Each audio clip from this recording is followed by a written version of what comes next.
At 1-800-Flowers.com, we know that connections are at the heart of being human.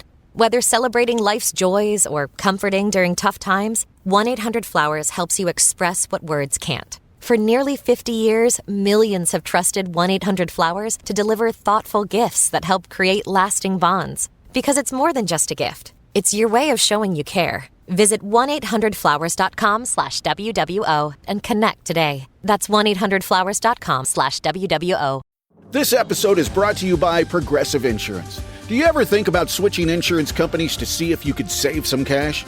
Progressive makes it easy. Just drop in some details about yourself and see if you're eligible to save money when you bundle your home and auto policies. The process only takes minutes, and it could mean hundreds more in your pocket. Visit Progressive.com after this episode to see if you could save. Progressive Casualty Insurance Company and Affiliates. Potential savings will vary. Not available in all states. AI agents are everywhere, automating tasks and making decisions at machine speed. But agents make mistakes. Just one rogue agent can do big damage before you even notice. Rubrik Agent Cloud is the only platform that helps you monitor agents, set guardrails, and rewind mistakes, so you can unleash agents, not risk. Accelerate your AI transformation at Rubrik.com. That's RUBRIK.com. The Danita Tutt case here in Tarrant County, and that went to trial. And she was convicted of attempted murder. She had her child in hospice and was attempting to cut off his food and water. But for a very courageous hospice nurse, she conned the con artist into going home for 36 hours and just said, "Hey, you want something to eat?" The kid's like, "Yeah, you got any burritos?" And he scarfed down 3 burritos with no problem. The mom's saying he has all these gastric issues he can't eat. He can't tolerate TPN, which is nutrition through the vein, which is impossible not to tolerate.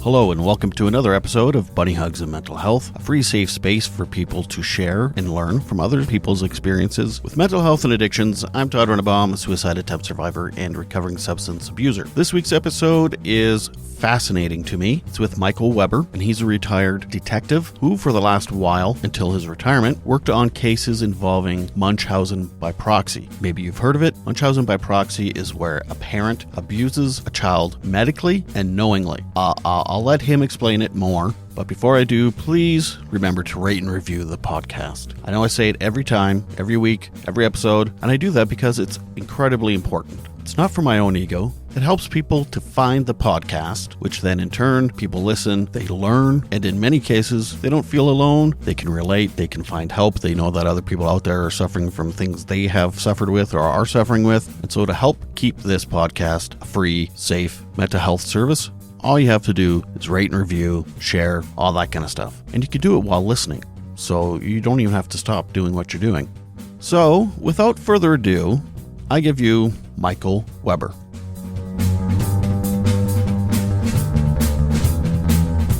I am a retired police detective, 40 years experience, 15 years in investigating crimes against children.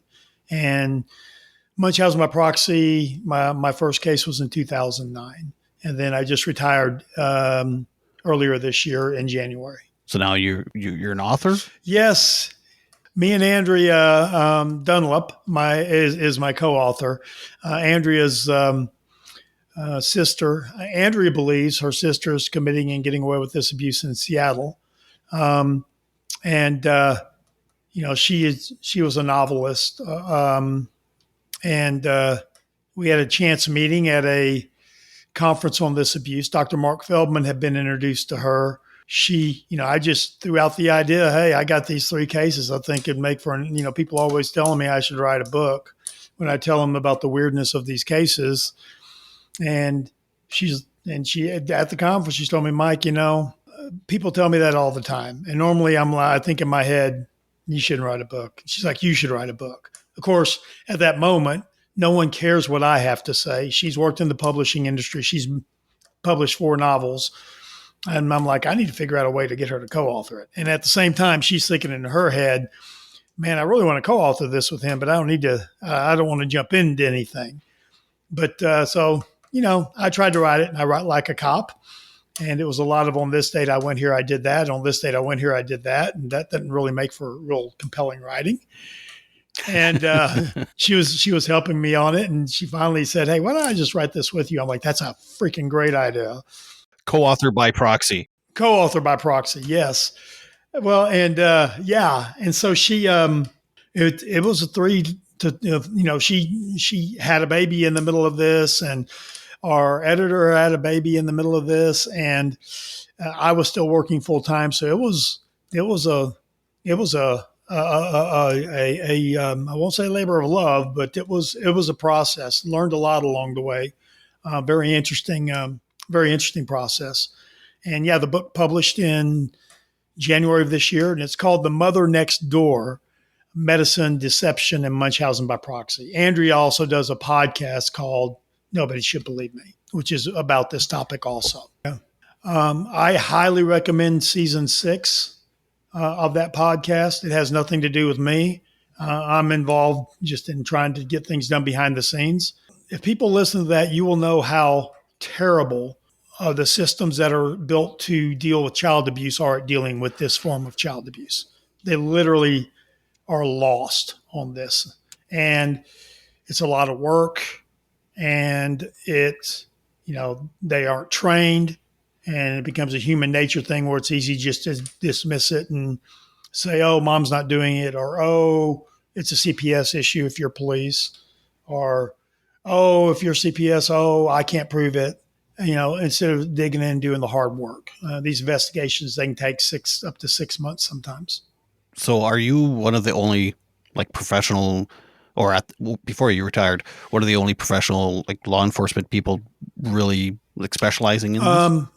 Consistently doing these cases, yes. There's since become one other, Michael Lee down in Montgomery County. He called me on a case about 4 years ago, 4 years ago. And, it's funny with cops, because this is going to come as a shock to you, but cops have egos. So a lot of times they don't reach out and ask questions. I can do this. I got, or on the other hand, they can also be lazy and they don't want to ask questions, because that means then they'd have to work. But Mike reached out to me, and it was his first case.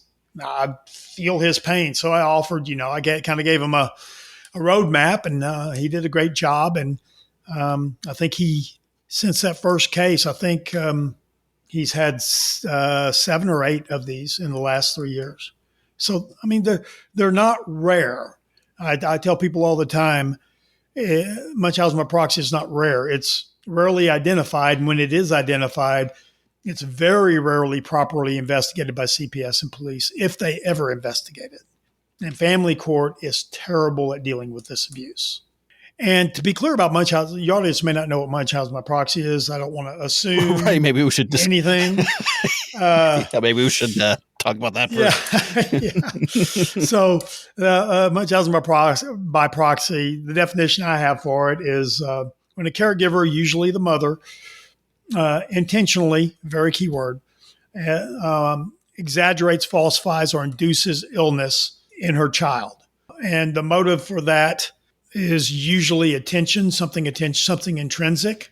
And, there are two different, it's called many things. It's Munchausen by proxy. The medical community has now started calling it medical child abuse, because they don't care about a motive. If you're intentionally over medicalizing your child for any reason, they label it medical child abuse. If you're doing it for profit, if you're doing it to get your child declared disabled so you can get a government check, they don't care about that motive. That's not their business. And it shouldn't be. That should be law enforcement's and CPS's business, right?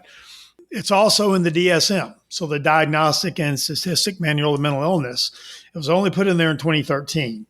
And it is, the DSM calls it a factitious disorder imposed on another. Now, the difference between medical child abuse is, for the psych definition, it has to be something intrinsic, has to be the main motivating factor. There can be side financial gain, but the main motivating factor has to be that intrinsic gain, that whether it be attention seeking, love, whatever that may be. And that's the difference. That's the only difference between medical child abuse and factitious disorder imposed on another, is the motive in doing it. On the psych side, if they're doing it for financial gain, then it's malingering by proxy. If it's in the DSM-5 or whatever the version is out now, so it's considered a mental illness because, I mean, it's pretty freaking crazy to do that. You know, it's been in the DSM since 1952. Oh, what? Pedophilia. Now, when someone commits child sexual assault, do we say, oh, well, they just, they have this little pedophilia problem? Right. No, we don't do that. Right. We know now. No. We used to in the 60s that will stay away from Uncle Joe. He has a problem with kids, right? And we've since educated our way out of it. And I say all the time from a understanding perspective, we are about where we were in the 60s on child sexual assault and in the 90s on child trafficking with this abuse. So your first case that you ever worked on, had you heard of anything like this before you started? No. So that must have been. Yeah. I had to explain that case to me. Yeah. Well, and the very first one, so I had retired from Arlington PD. I was in their Crimes Against Children's unit, and I went to the local DA's office and into their Crimes Against Children's unit. And Alana Minton, my chief prosecutor of that unit, said, hey, we got this case. Police department really didn't want anything to do with it. There were legitimate jurisdictional issues. The abuse was split between states. And so I'm like, yeah, I'll try it. And I did a terrible job because I didn't know what I was doing, but I learned. I reached out to Dr. Mark Feldman. He was the only one on the internet at the time, only resource out there. Why do I know that name? Dr. Mark Feldman, he's an expert on this abuse. He's published 5 books. He's peer-reviewed over 100, I would guess over 100 times on this abuse. And he gave me guidance as prosecutor Michael Trent down in Houston had tried a couple of these cases, and he gave me guidance just on what needs to be done. My child abuse pediatrician, Dr. Jamie Kaufman, gave me great guidance. And I kind of did a lot of things wrong in that investigation, but did some things right. All the surgeries, which in my state, if it's a falsification case, if they're just falsifying medical history to get procedures done, which is incredibly easy to do, I have to have a jurisdiction, right? So all the surgeries in that case happened out of state. They happened in another state, in Ohio, in Cleveland. Gave it to the Cleveland PD. They didn't do anything with it. I'm sure they're, and again, the human nature factor, and you got a busy police department. They got a ton of cases. They see something that they don't understand. That's hard, and it's real easy to just say, "Well, that's a CPS issue. I'm going to move on to another case." Real easy to do, and I didn't do a great job investigating that case, so nothing happened with that. The kid was separated. He'd come into the hospital, feeding tube, central line on TPM, which is nutrition through the veins. The doctor, I still remember in his affidavit, he's like, yeah, mom left the floor. So he let the kid just run up and down the hospital wing, and mom saying the kid needed a wheelchair. And that was kind of my introduction. By the time the kid left the hospital, out of mom's care, removed from mom's care by CPS, he was feeding tube removed, central line removed, eating, normal, healthy child. God, how old was the kid? Oh, gosh. How old was he? He was young. He was 4 or 5. Yeah. And from that case, after that case, I went to my chief prosecutor and I'm like, hey, I learned a few things. These are hard. They take a lot of work. It's going to be tough for a detective with 30, 40 cases on his caseload. Why don't you just give me more of these to come into me? And she's like, Mike, that's fine. I've been here 8 years. So first one we've had. And I'm like, well, that's in Atlanta. That's freaking great because they're a lot of work. And we got Hope Ybarra, the first story in the book. We got her a month later. With that case, I really learned a lot and really learned the depravity that these offenders can possess. Yeah. Well, I'm curious, like to what extremes do these, I don't know what the word, would it be a perpetrator or I don't know what you would. Yeah, definitely a perpetrator. They absolutely know what they're doing is wrong when they are doing it, which is a legal definition of sanity. They will demonstrate to me when I interview them. They'll lie to me. I'll give them some information they didn't know I have. They'll change their story to accommodate that information, and they'll keep changing their story. And I may get admissions or they may never tell me. or I may not get admissions. And that's every abusive head trauma interview I've ever had. That's every physical abuse, every sexual abuse interview that I've ever had with child offenders. I mean, they present no different in a professional police interview setting than any other type of child abuse offender, or really any other type of offender for that matter. And they're lying to cover their tracks. That's how you know that they know what they did was wrong. But yeah, some of the depravity in the Ibarra case, she went to the lengths of stealing pathogens. She was a lab supervisor at a food testing lab and had access to pathogens that she would put into her child through her child's breathing treatment. What is a pathogen? I have to warn you, I'm not smart. That's okay. Everyone knows, we all know what staph is, right? You get a staph infection. Yeah. Yeah. Staph is one of the things she put into her daughter's lungs. What? Yeah. Pseudomonas aeruginosa, another pathogen. Strep. Viridans is another, and we know that commonly as strep. And these are things that can cause serious blood infections, polymicrobial blood infections, multiple organisms in the blood, which can cause you to be septic and cause you to die. And so, but that's not all she did. She falsified a cystic fibrosis test. She did a bunch of things. You can read them in the book. Yeah, another plug for the book. She's supposed to give you shit. Yeah, we know you have a book. Yeah. No, kidding. No, but I've had offenders. I've had offenders who have suffocated their children. Recently, I got 60 years on offender Jessica Jones, who poisoned her child with Benadryl to simulate the seizure disorder to make the child shake. And it was a 4-year-old child that she admitted giving up to 4 adult strength Benadryl at a time to the child. And I believe that's a minimization. I believe it was probably closer to 8. So her kid passed? Her kid did not. Thankfully, very smart Cook's Children's who've been pretty good at identifying this abuse, caught on to it and held her inpatient while they ran a blood test. And she had come in before and they had done a blood test, and the blood test didn't come back by the time she had been released. And it came back with Benadryl when she hadn't given a history of Benadryl. So they were suspicious. Things weren't adding up. She was also presenting her 11-year-old as having a seizure disorder with no positive EEG medical testing. So this time they held her. It came back positive. I went and confronted her at the hospital, and she gave admissions, not a full confession, but admissions. And, the sad thing about that case is she had bond conditions of no contact with any child under 17. Weirdly, I rarely get that. I had a really good magistrate judge. I rarely get that on these type of cases. Think about that. This has a 6 to 9% mortality rate. And you're going to let these people be around kids? But magistrating judges often do.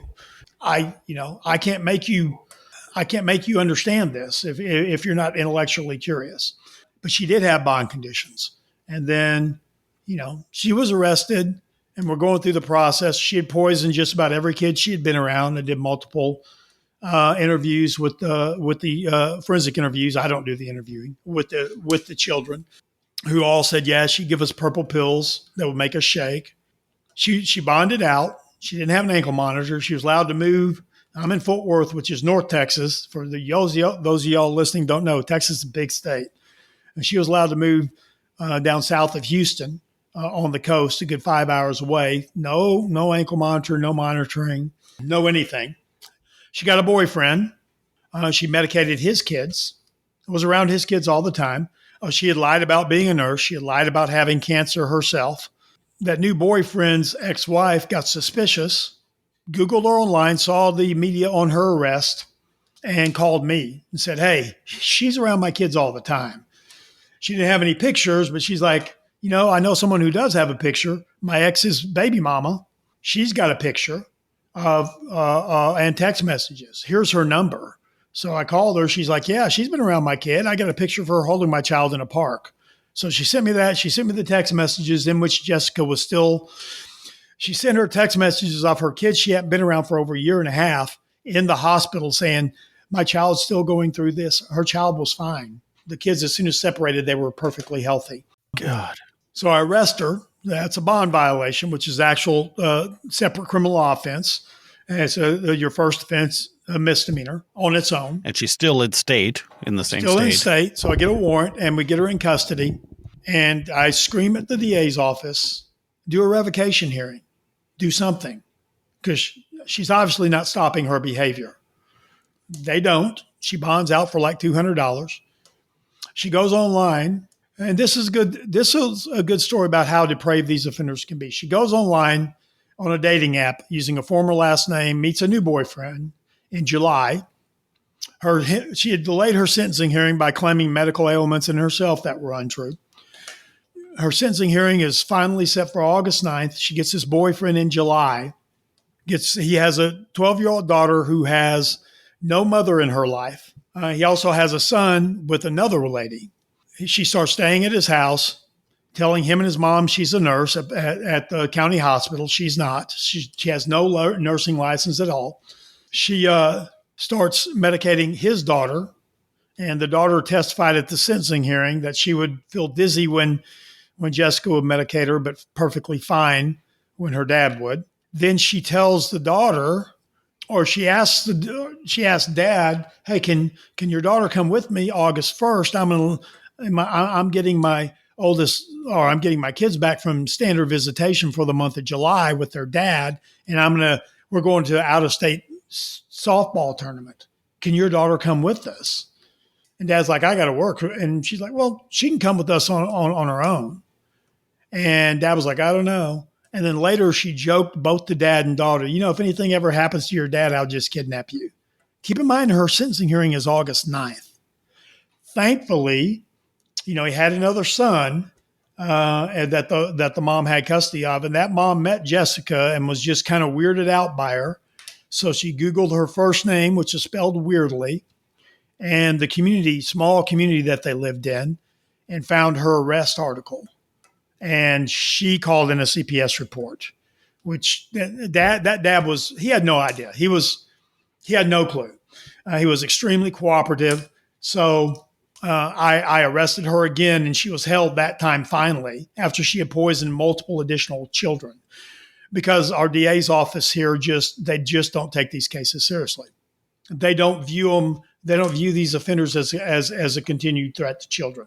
God, I had no idea that, I thought it was just their own kid, and then, but it's like they just, I shouldn't say they, because I suppose every case is a little different. Some of them have that drive to just do this to children. The more advanced offenders, the ones that are inducing symptoms in their children, it's a compulsion, very similar to a sex offender compulsion. It's not, and Dr. Brenda Bursch and Dr. Mary Sanders in their accepts treatment model, their offender treatment paper. The very first step is admitting your entire course of conduct, and that hardly ever happens with these offenders. Hardly ever. It's like a 12-step group kind of. It's very similar. Yeah, it's very similar to sex offender treatment. Yeah. Not that I know anything about that, but yeah, I'll take your word for it. I do just because of my profession. But if I want to have anyone evaluate these offenders, I want it to be a psych professional who does sex offender treatment, because they will get the need to verify everything. Yeah. So, and I've had other cases, I've had suffocation cases in the hospital to present signs of apnea. I've had mothers who have taken fecal matter and put it in the child's IV line to cause a polymicrobial blood infection. Numerous G tubes. So gastric tubes is the most common surgery, and that's because gastric issues are the they're the hardest thing to medically diagnose, to medically test for, right? They rely a lot on the medical history provided by the caregiver. So mom is, and I say mom, there is a study, I'm not a sexist, a study looked at 796 cases of this abuse, 2017 study, that were in literature, and 95.6% of the offenders were the mother and 97.6% were female. Wow. Now we can talk about why that is. Dr. Feldman will tell you that every culture that he knows of on the face of the earth, the female is the primary medical caretaker for the child. So is it a crime of opportunity, or is it something inherently female? We don't have the research to know. Yeah, it sounds like it's almost like a cluster B personality disorder. Very good. Or a symptom of. The most common psych comorbidity is Munchausen, which is doing it to yourself, right? The second most is a cluster B, either narcissistic, borderline, or histrionic. Wow. And are these people, are they usually like have some kind of trauma in their life? Like, was there something that, like, I know it's like a mixture of nature and nurture, but like, is there some kind of history in their life of traumas? And well, the problem is so many of them are pathological liars, right? Right. Unless there is some type of documented, witnessed thing in their childhood, who knows? Who knows if they're telling you the truth or not? I tell investigators when I teach on this, CPS and police investigators, if these offenders tell you the sky is blue, go outside and look up. You have to confirm everything, confirm every little detail, because they are compulsive liars. They really are, especially when you get to the ones that are inducing symptoms. And, if they're lying about their job, Hope said she was a PhD. She'd never been to grad school. I've had multiples of these say they were nurses and they never have been. I had one say she was an Army medic in Iraq, had her arm chopped off and reattached with a helicopter blade and reattached. She was none of that. Never happened. They're just very convincing liars. Unfortunately, our systems like CPS in my state has no policies on this abuse. They provide no training to their investigators on this abuse. They don't have a box to check when it comes in. So it'll often come in as medical neglect. And then you got a young CPS worker going out there, doesn't even know what this is, and sees a mom taking her child to the doctor all the time. Well, that's not medical neglect. I'm going to close my case. Yeah, it's the opposite. Yeah, exactly. She's diligent. Yeah. Right. Meanwhile, these poor kids are getting like surgeries that they have no business getting. Yeah, I've had, I'm just trying to think of all the different cases that I've had and the methods that they've done. Numerous NG tubes. Those are less severe cases, right? They're just a third-degree felony here in the state of Texas. It causes physical pain. But a great example, that there are any cops or CPS workers listening, I always like for medical people to get something everyone can understand, right? A description everyone can understand. So when I ask them, I had a nurse tell me, well, what would you say an NG tube feels like that's being placed? And the nurse was like, well, the COVID test, the long scramble your brain up the nose, cotton swab COVID test. I'm like, yeah. She's like, a little bit worse than that. So I'm like, okay, well, that hurt me when I got it. So I know that's physical pain. And that way I have, that's exactly what I put in the warrant, was that description. So the judge would also understand it. These offenders, they will pick. I used to wonder if they all had a playbook, because we kept seeing the same thing over and over, apnea issues, neurological issues, GI issues, just same thing over and over and over again. And what I've realized is they do the research and they pick things that are very hard to medically test for, which is why we see so many feeding tubes. And if you think about it, you go to the doctor, how long do you spend talking to your doctor? A new season of Love Me is here. Real stories of real, complicated relationships. It's not even like a gender. I mean, it's wrapped up in gender, but it's just a really deep self-hate. I think I cried almost every day. I just threw myself on the floor. He's coming on really straight. It's like he's trying to date you all of a sudden. Yeah, and I do look like my mother. Love Me. Available now wherever you get your podcasts.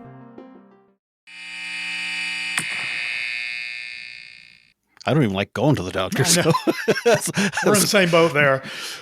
Very, very, very short. Yeah. I mean, they're in the room with you 10, 15 minutes if you're lucky.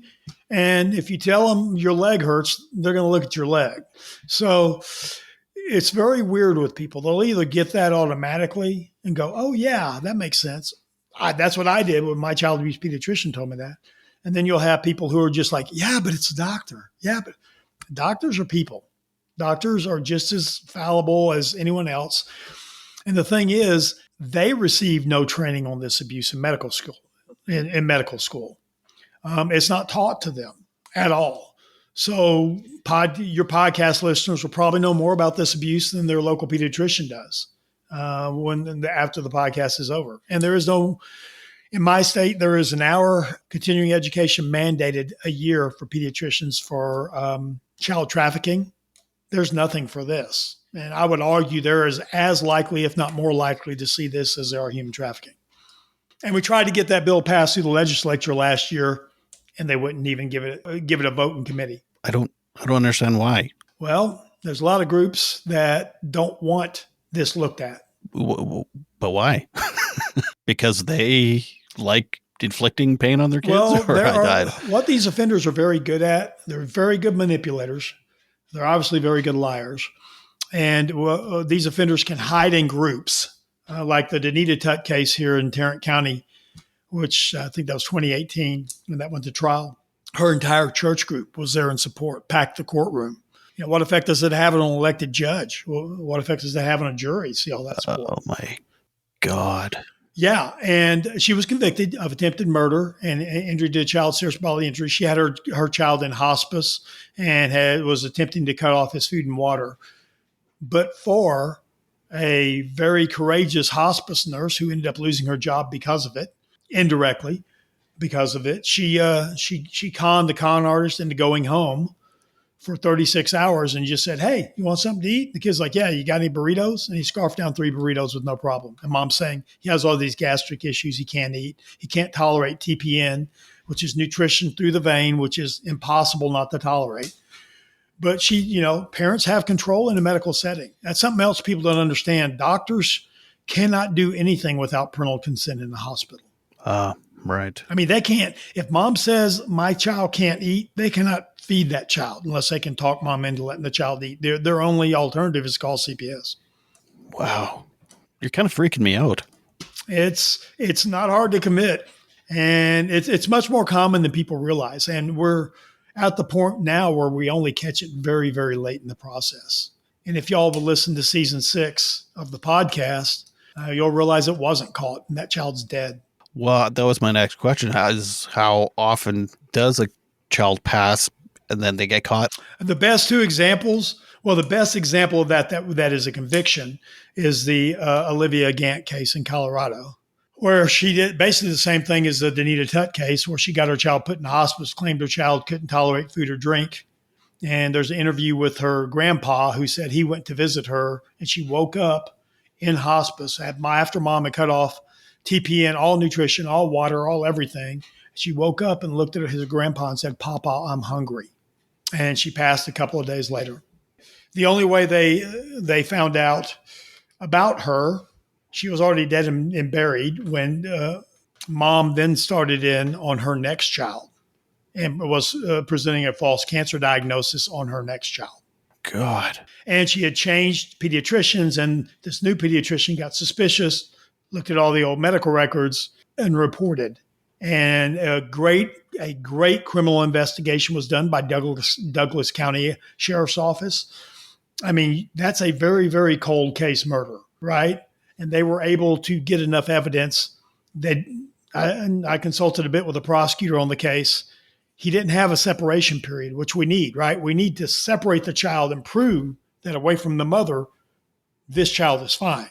He didn't have that period because the child's dead. And he also had an ME who I thought was pretty gutless and would only rule it undetermined, wouldn't rule it murder after they dug the child back up and did an autopsy. In her report, she found no signs of any of the gastro issues that mom had indicated, yet she wouldn't call it murder. And so that hindered him. She ended up pleading to 16 years in prison to a lesser of, I think, injury to a child. But whatever, she's in prison, and it's not going to go well for her there. And that is the rarity in these cases that they do go to prison. And in season 6, that offender, and I'll call her an offender because she was caught and she was prosecuted and she was found guilty on a previous child. And she was caught on video, on covert video surveillance over 50 times, placing feces in that child's trachea in order to cause a polymicrobial blood infection, and then squirting water down the trachea to suffocate the child, basically waterboard the child. Child lived, but she then went on to, she got 6 months in jail. So a very light sentence. This was 25 years ago. Very lack of understanding even back then. And we're about the same level today, sadly. And CPS actually wrote in their report that mom will be cured of Munchausen by proxy in 6 months. I mean, it's like a personality disorder. It's never cured. It's a compulsion that they have to control. And you can treat it, you can't cure it. Right. Well, she got out of jail. She served her 6 months, got out of jail. A year later, had a little boy, went to CPS, took the boy away, went back to family court to get the boy back, got all of her children back, and then started on a little boy. Was reported again to CPS. She left the state, ran to Alabama, found a extremely gullible, is about the nicest way I'll describe this neurologist, who diagnosed this child with a non-fatal illness, but yet mom was able to get this child somehow placed in hospice, cut off his food and water, is the theory, and the child passed away. And that case has never been criminally investigated. I've reached out to multiple agencies in Alabama, and they just don't seem interested. Unbelievable. Yeah. I mean, and again, we tried to reach out before the podcast aired. I couldn't find anyone there interested at Birmingham PD. So, I've made other inquiries at higher up offices there in Alabama. And so far, nothing. And look, maybe that child actually had an illness. You don't know unless you actually do an investigation. And what Andrea was able to do, the podcast host, again, my co-author, the older sister participated, the oldest sister, not the one that was abused, participated. And we have recorded, she has over 2 hours of recordings with the neurologist who says, I don't know if that child ever had the disease that I diagnosed the child with. I'm worried that I may have, that your mom may have used me. She has conversations between that oldest child and the mom.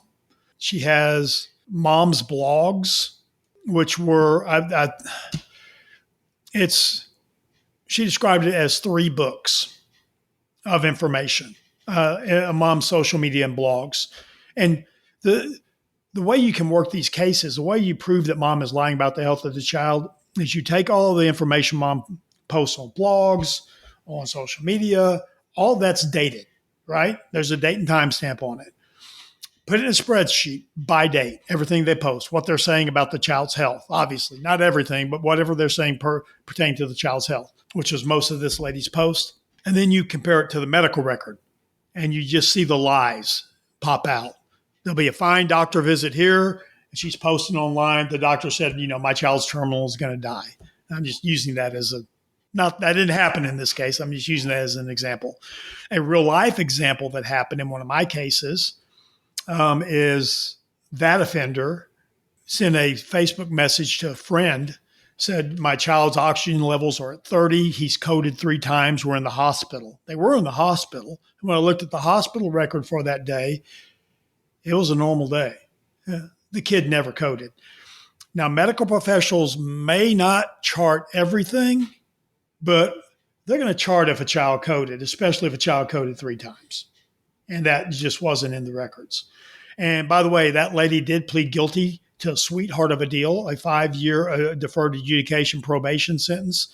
She was caught on video falsifying vomiting in her child over 20 times and breaking the G-tube to cause a procedure.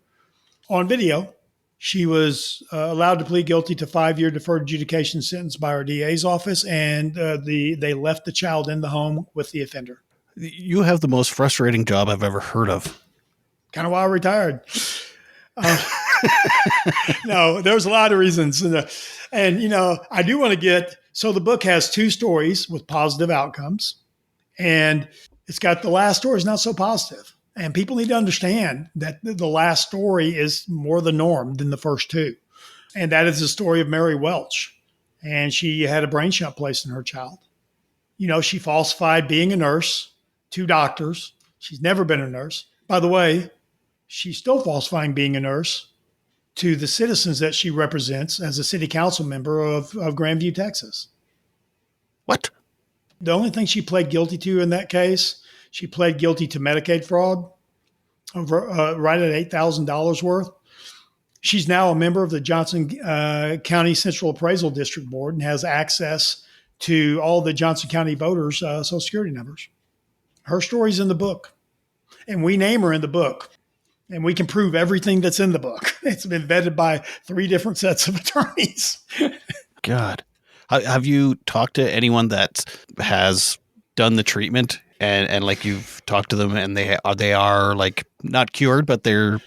I haven't talked to any of them. I've talked to, I serve on the American Professional Society on the Abuse of Children's Munchausen by Proxy committee with a lot of people who have a lot more impressive letters behind their name than me. And Dr. Kathy Ayub from Harvard, she told me, she's done extensive offender treatment and she can count on one hand the amount of people that she think have truly been able to change their behavior. And they're almost always cases that I would never see because they wouldn't rise to a criminal level. Right. So they're very, so they're caught early. Yeah. They're very low level. They're caught early. When people do bad things that aren't as serious, they're more open to admitting and changing. When you're looking at a 20-year sentence in jail, you're probably not going to admit your behavior. And I know it happens to also not kids. Like there are caregivers to adults that are also like doing things and keeping their spouse or father ill. Very interesting on the very first case. And this is a little tidbit that's not in the book. And I don't know if I've ever said this publicly. Oh, I love it when people tell me that. Yeah. Well, on Hope Ybarra, the mom who had stole pathogens, put them into her children, she ended up pleading guilty. I got admissions from her. And she faked being a PhD. She ended up pleading guilty. She'd faked cancer in herself. Her whole family believed she had cancer. But she served 10 years in prison. When she got out, she moved to Idaho, where she changed her name legally to her maiden name. Because she had never got arrested under a maiden name or anything, it didn't show up on her criminal history. And so she got a job as an in-home caretaker for a 92-year-old hospice patient who then died in her care. Huh. And coincidence? Well, he was terminal. The police, God bless them, the very small police department that responded, and this is how I know about it, they knew about Hope. They had seen something on the internet about her. One of the many documentaries, I think. The Star Telegram did like a 30-minute mini film documentary on her case. I think that's what they saw. And when the coroner, not medical examiner, when the coroner got there, coroner in that county is an elected official who doesn't have to have, he just has to be popular. He doesn't have to have any medical training. Coroners are elected? In small counties across this nation, yes. Oh, so I'm in Canada. I don't know if you know. Oh, yeah. No, I didn't. Yeah. Just in that baffles me. Yeah. And so they made him watch the video and said, please request an autopsy. And he didn't do it. So yeah. So they're on lookout. Good God. I don't know what happened, but as compulsive as they are, there's always a possibility something happened. There's a Netflix documentary out right now.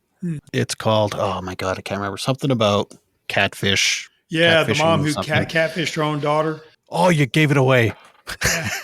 Yeah. But and one of the people in the documentary said this is kind of like Munchausen by proxy via digital age. There's actually a debate within our community. I do not think it is. Look, we don't need to ascribe all weird female behavior toward their offspring.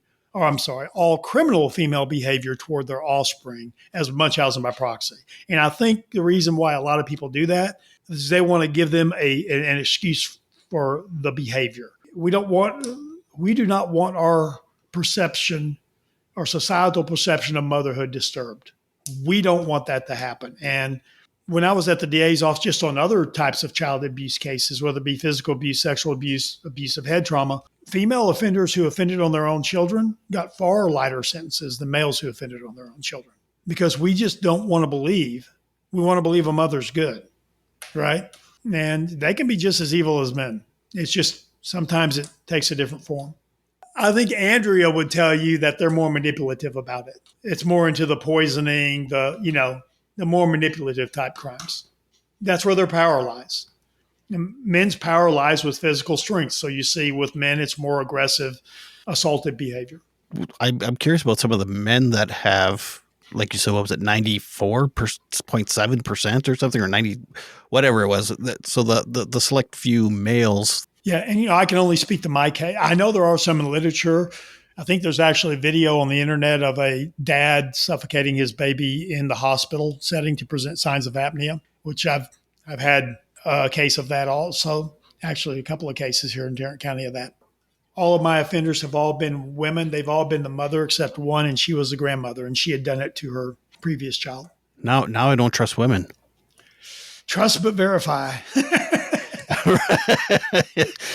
It's sad. It's just I don't know. Like I don't know. I'm kind of lost for words right now. It's more than I thought it was. Well, and I do have to push the book a little bit. Sure. Yeah. It is very educational also. And the good thing about doing the 3 cases that I really didn't even consider, but is really, and we've had several actual reviewers say this, is having those 3 cases shows you the pattern with these offenders. And you start to see these same things in all of these cases. And it becomes pretty clear, patterns do not make a conviction, right? They do not make guilt, but they're a huge red flag that everything needs to be looked at. If there are any cops listening, there is a great chance that the offender will get possession of the kids and will continue to abuse the kids if you do nothing, if you do not do a proper criminal investigation. I know it's hard. I know it sucks. I know it takes time. And I know your DA may not do anything about it once you're done. That is always a possibility, but that's not my concern. My concern is to do my job and to do my criminal investigation if I have probable cause to arrest. I suppose some people think, or some police officers think, we've scared them enough. Like we've poked them enough that they're gonna, if they are being abusive, they know we're on to them and they'll stop. But that's not how obsessions work. No, that'd be like giving a strong talking to a sex offender and expecting him to change his behavior. Right. If anything, it might actually empower them thinking, hey, I got away with it. Right. Well, and I think the advanced offenders, it's always been my theory that they actually get some type of mental charge out of fooling people, potentially people that maybe even people they perceive as maybe at a higher station, social station, or higher intelligence than themselves. Yeah, it makes me wonder how many kids in history have died and no one knows. And no one knows. And it was due to something like this. Well, and in season 6 of the podcast, if that sister hadn't come forward and helped with everything, and if she hadn't found a treasure trove of documents in her mother's basement, when she was helping her mom clean out for a move, people still wouldn't be questioning that child's death. And it's a sad, sad listen, but if the topic interests you, that's the season you should listen to. Just go straight to that season. And okay. I say that with my 2 investigations being the first 2 seasons. So you probably heard enough of my voice anyway by this time. Well, if someone reads your book or listens to the podcast or is somewhat knowledgeable and they suspect that someone is doing this, whether it's a family member or a friend or a wife, what should they do? I always advocate, if you suspect that abuse is happening, you report abuse. And with this abuse, I advocate to report to both CPS and police and hope one of them understands it and gets it. And you are in Canada. A lot of people are like, well, we have national healthcare system. That can't happen here because all the record. No, that can absolutely happen there. And it has happened there.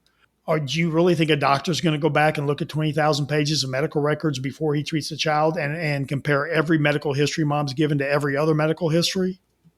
No, he's not going to do that.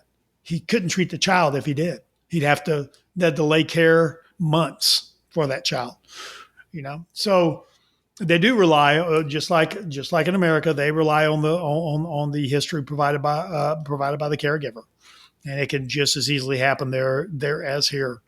And we see these cases And a lot of people are like, is this a white Western woman thing? I don't know where the white comes from. But no, we see this in all cultures.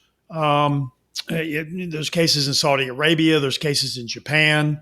There's cases in India. There's cases all over of this abuse.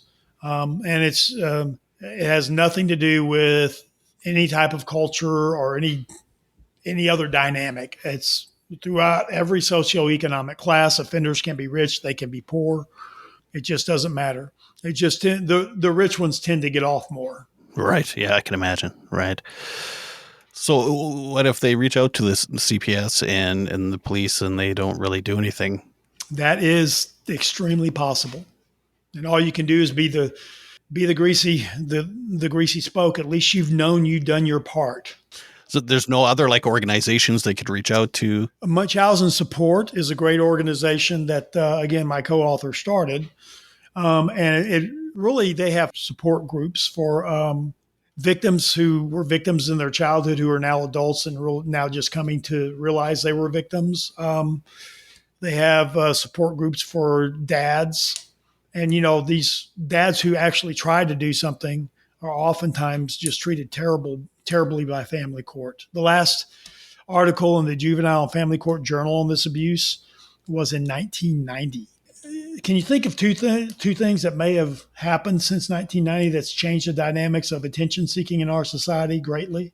Maybe the internet, maybe social media. The internet, I mean, if you were going to commit this abuse in 1993, you'd have to have some medical knowledge, right? You'd have to either that or you'd have to go to the library and study. Now it's a 5-minute Google search to get everything you need to go into a doctor and present false symptoms. And then for the attention seeking aspect, you got it at your finger. And you'll see these offenders on covert video. They're not even paying attention to the kid in the hospital bed. They're on their devices constantly seeking that. And so the attention seeking is that they're both the means and the satisfaction is at their fingertips to commit this abuse. To me, this is fascinating because it is so bizarre and I can't relate. And it's so bananas. And it is, especially that it's so, not very many things are divided by gender like this. It's even makes it even more fascinating to me. Oh, and there are people out there that will tell you that this abuse doesn't exist. It doesn't happen. I'm like, okay, well, I've got 8 confessions. Are they all just false confessions? People are so weird. Well, and there's definitely a industry in being a defense attorney witness. I suppose. And I suppose the medical system is private down there too. So I'm sure there's some doctors that, even if they suspect it. Well, and there's the whole, our child abuse pediatricians are really taking the brunt down here right now. And I believe an effort underway to try to intimidate them and to stop reporting this abuse. From medical people, other medical people, or? I think it's coming from parents' rights organizations. And I think they're being manipulated by people who are claiming that they didn't do it. But yet there's never been a police investigation. And we'll be very clear, this is child abuse. And if all you have is a CPS investigation, you don't have any determination of probable cause. That's not what they do. There needs to be a police investigation on all of these cases. And oftentimes there isn't on any of them. Well, that cheered me up. I'm actively trying to report a child death and I can get no movement. And I'm a cop. Yeah, these are kids. I'm using cop resources. And let me clarify, a potential child murder, right? Don't know, but there's a lot of evidence that needs to be looked into that they're just like, so far everyone's like, oh, it's a podcaster. Well, it doesn't matter. I get it. There's some nuts out there. We all get it. And I went through 3 years with this person writing a book. I know her level of research. And also, if you listen to the podcast, you'll realize the information she has. And it is pretty stunning. Oh, by the way, after that child died in season 6, I'm sorry to skip around a bit. No, that's good. That offender then went on to become the director of patient advocacy for the Guthrie Jackson Foundation. And if the name Guthrie sounds familiar, that's Guthrie Rinker, a multi-marketing company that was famous for proactive in the 90s, and then Tony Robbins' Ascent, if you know who that is, the self-help guru. Very wealthy people. Victoria Jackson was a makeup mogul. So two very rich people who got married, and their daughter has the disease, and they created this foundation that they put $80 million of their own money in it, and it's got donations it's very Hollywood adjacent. And she was patient. She then became the patient advocacy director for a disease that her son may or may not have had. We don't know because it's never been investigated. There's ample evidence that she is capable of committing. I mean, she's already poisoned one child. By the way, the little boy, he came in on multiple occasions with polymicrobial blood infections in his medical treatment. And Dr. Ness is on audio saying this. It's just extremely hard to get people to want to do hard things on this. And they're very hard things, and there's pushback. Lisa did lose her job when Andrew reached out to Guthrie Jackson Foundation for a comment. She did lose her job. They did not know. And in their defense, she probably got a deferred adjudication, which means that's off your record once you complete probation. So a standard background check is not going to reveal anything. And there wasn't hardly anything on the internet about the case because it was 25 years ago. You know, at least they fired her. They haven't come out and really dealt with it, but that's their business. But seriously, I wish people would listen to that season. I think it's a very moving season. 8 hours of your life, but it's worth it. There's 8 episodes, and they're about an hour each. I can be reached at Mike Weber Consulting, Weber with 1 B. I do trainings nationwide on this abuse. I'm leaving for South Carolina in the morning to do a training. And I train to any discipline that has contact with children. If these kids are in school, teachers have medical histories 8 hours a day. And it's way different than what mom is reporting to the doctor if this abuse is happening. I've had school nurses report this abuse that have led to criminal cases. So it can be school nurses, your child advocacy centers. I've done training for them. Very happy to be doing a training for judges very soon, family court judges. That is very, very needed. I am available for a price. You know, I am retired. I got to have some supplemental income for training, and we can discuss that if y'all reach out to me.